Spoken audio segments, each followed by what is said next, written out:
ಶಂಕರಣ್ಣ ಯಾಕೆ ಇಲ್ಲಿ ಕೂತಿದ್ದೀರಾ ಬೇಜಾರಲ್ಲಿ? ಸುಮ್ಮನೆ. ಚೆನ್ನಾಗಿದ್ದೀರಾ? ಏನ್ ಸಮಾಚಾರ? ಚೆನ್ನಾಗಿದ್ದೀರಾ? ತುಂಬಾ ದಿನ ಆಯ್ತು ನೋಡಿ ಇಲ್ಲಿ ಕೂತಿದ್ದೀರಾ. ಯಾಕೋ ಬೇಜಾರಾಯ್ತು ಅದಕ್ಕೆ. ಯಾಕಣ್ಣ ಏನಾಯ್ತು? ಹೆಂಗ್ ಹೇಳುದು, ಅದು ನನ್ನ ಆತ್ಮ. ಏನ್ ಹೇಳ್ರಣ್ಣ, ನಿಮ್ಮ ಹತ್ರನೇ ಇರ್ತೀವಿ ಜೊತೆಗೆ, ಹೇಳಿ.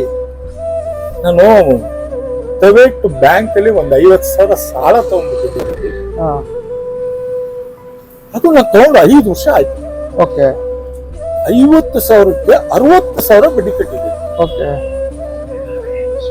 ಆದ್ರೂನು ಆ ಸಾಲಗಾರರು ನನ್ನ ಬಿಡ್ತಾ ಇಲ್ಲ ರೀತಿ. ಯಾಕೆ ಬಿಡ್ತಾನೆ? ಅದಕ್ಕೆ ಪರಿಹಾರ ಇರುತ್ತೆ, ನೀವು ಸೊಲ್ಯೂಷನ್ ಕೇಳ್ಬೇಕಿತ್ತು ಎಲ್ಲ ಕಟ್ಟದ್ಮೇಲೆ. ಇಲ್ಲ ರೀತಿ ಕೇಳ್ದೆ, ನೀವು ಕಟ್ಟಿರೋದೆಲ್ಲ ಸರಿ ಟೈಮ್ ಕಟ್ಲಿಲ್ಲ, ಅದಕ್ಕೆಲ್ಲ ಬಡ್ಡಿ ವಶ ಆಗ್ಬಿಡ್ತು, ಏನು ಮಾಡಕ್ಕಾಗಲ್ಲ, ನೀನ್ ಕಟ್ಲಿಲ್ಲ ಅಂದ್ರೆ ಹೇಳಿದ್ರೆ ಕೋರ್ಟ್ಗೆ ಹಾಕ್ತೀನಿ, ಕೋರ್ಟ್ ಇಂದ ವಾರೆಂಟ್ ತಗೊಂಡು ನೀನ್ ಅರೆಸ್ಟ್ ಮಾಡ್ತೀನಿ ಅಂತ ಎದುರಿಸ್ತಾರೆ. ಅದಕ್ಕೆಲ್ಲ ಏನು ಭಯ ಪಡಂಗಿಲ್ಲ ಅಣ್ಣ, ಇವಾಗೆಲ್ಲ ಕಾನೂನು ಇದೆ, ಅದಕ್ಕೆಲ್ಲ ಹಂಗ ಯಾರು ಎದುರ್ಸಂಗಿಲ್ಲ, ನಿಮ್ಗೆ ಯಾರು ತೊಂದರೆ ಕೊಡಂಗಿಲ್ಲ. ಬಡ್ಡಿ ತರ ತಗೋಬೇಕು, ಎಕ್ಸ್ಟ್ರಾ ಎಲ್ಲ ತಗೊಂಡ್ರೆ ಅವ್ರಿಗೆ ಶಿಕ್ಷೆ ಇದೆ. ಕಾನೂನು ಪ್ರಕಾರ ಹೋರಾಟ ಮಾಡಬಹುದು. ನಿಮ್ಗೆ ತೊಂದರೆ ಆದ್ರೆ ಇವತ್ತೊಂದ್ 2 ದಿವಸ ಅವಾಯ್ಡ್ ಮಾಡಿ. ನಿಮ್ಗೆ ಏನಾದ್ರು ಅಷ್ಟೊಂದು ಹಿಂಸೆ ಆಗಿದ್ರೆ ಇವತ್ತೊಂದು ದಿವಸ ಅವಾಯ್ಡ್ ಮಾಡಿ, ನಾಳೆ ನಮ್ಮ ಆಫೀಸ್ ಬನ್ನಿ, ನಿಮ್ಗೆ ಏನ್ ಬೇಕಾದ್ರೆ ನಾನು ಹೆಲ್ಪ್ ಮಾಡ್ತೀನಿ ನಮ್ಮ ಅಡ್ವೊಕೇಟ್ ಕಡೆಯಿಂದ. ಟೆನ್ಷನ್ ತಗೋಬೇಡಿ, ನೀವು ಹೇಗಿದ್ರೆ ಹಾಗೆ ಇರಿ, ಆರಾಮಾಗಿರಿ, ಟೆನ್ಷನ್ ತಗೋಬೇಡಿ. ಇಲ್ಲ ರೆಡ್ಡಿ, ನಾನು ಕಟ್ಟಿರೋದಕ್ಕೆ ನನ್ನ ಹತ್ರ ಆಧಾರ ಎಲ್ಲ ಇದೆ. ನಾನು ಪ್ರತಿ ಒಂದು ಸ್ಲಿಪ್ ಕೂಡ ಮಡಗಿದ್ದೀನಿ. ಹೆಂಡತಿ ಮಕ್ಕಳು ಮರ್ಯಾದೆ ಪ್ರಶ್ನೆ, ಅಕ್ಕಪಕ್ಕದವರು ಮರ್ಯಾದೆ ಪ್ರಶ್ನೆ ರೆಡ್ಡಿ.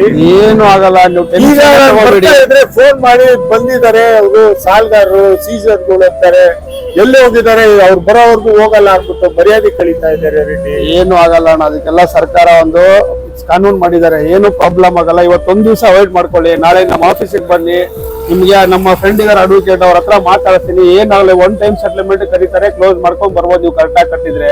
ಅದಕ್ಕೆಲ್ಲ ಟೈಮ್ ಇರುತ್ತೆ, ಅದಕ್ಕೆಲ್ಲ ಜೀವನದಲ್ಲಿ ಜಿಗುಪ್ಸೆ ತಗೊಳಂಗೇ ಇಲ್ಲ, ಆರಾಮಾಗಿರಿ ನೀವು. ಅದೆಲ್ಲ ನಿಜವಾಗ್ಲೂ ಆ ತರ ಇದೆ. ಸಾರ್ವಜನಿಕರು ಇದೇ ರೀತಿ ತುಂಬಾ ತಪ್ಪು ಮಾಹಿತಿಗಳನ್ನ ಕೊಡ್ತಾ ಇದ್ದಾರೆ. ಯಾರು ಸಾರ್ವಜನಿಕರು ಭಯ ಪಡೋಂಗೆ ಇಲ್ಲ. ಬ್ಯಾಂಕ್ ಅಲ್ಲಿ ತುಂಬಾ ಸವಲತ್ತಿದೆ ಅವ್ರಿಗೆ. ಈ ತರ ಏನೇ ತೊಂದರೆ ಕೊಟ್ಟರು ಕಾನೂನು ಪ್ರಕಾರ ಅವ್ರು ಹೋರಾಟ ಮಾಡ್ಬೋದು, ಅವ್ರಿಗೆ ನ್ಯಾಯ ಸಿಗುತ್ತೆ. ಆ ತರ ನ್ಯಾಯನ ನಿಮ್ಗೆ ಗೊತ್ತಾಗಿಲ್ಲ ಅಂದ್ರೆ ನಾನು ಬನ್ನಿ, ನಾನು ಹೆಲ್ಪ್ ಮಾಡ್ತೀನಿ, ನಿಮ್ಗೆ ತುಂಬಾ ಹೆಲ್ಪ್ ಆಗುತ್ತೆ. ನಿಮ್ಗೆ ತುಂಬಾ ಧನ್ಯವಾದಗಳು ರೆಡ್ಡಿ.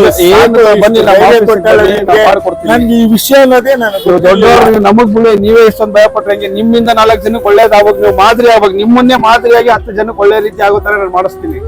ನಾಳೆ ನಮ್ಮ ಆಫೀಸಿಗೆ ಬನ್ನಿ. ನನ್ನ ಕರ್ಕೊಂಡು ಹೋದ್ರೆ ಪರವಾಗಿಲ್ಲ ರೆಡ್ಡಿ, ಹೆಂಡತಿ ಮಕ್ಕಳು ಎಲ್ಲಾ ಇರ್ತಾರೆ ರೆಡ್ಡಿ, ಯಾರಿಗೂ ಏನು ಆಗಲ್ಲ. ಸರ್ಕಾರ ನಿಮಗ್ ಬೆಂಬಲವಾಗಿ ನಿಂತಿರುತ್ತೆ. ನೀವು ಬ್ಯಾಂಕ್ ಯಾರನ್ನು ತೊಂದರೆ ಕೊಟ್ಟು ಜೀವನ ಮಾಡಿ ಅಂತ ಹೇಳಲ್ಲ ಬ್ಯಾಂಕ್ಗಳಿಗೆ.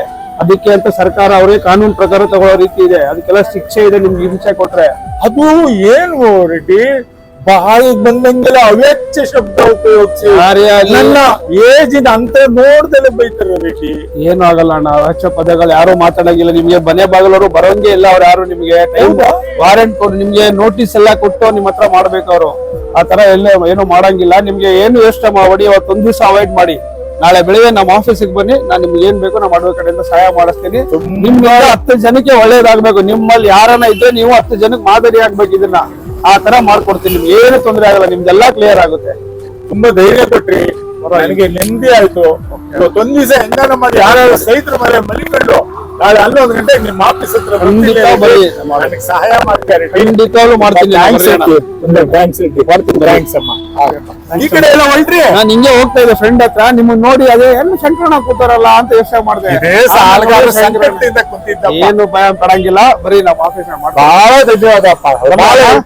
ಆರಾಮಾಗಿರಿ, ಬೆಳೆ ಬರ್ರಿ ಮರೀದೆ. ಆಯ್ತು ರೆಡ್ಡಿ, ಆಯ್ತು ರೆಡ್ಡಿ.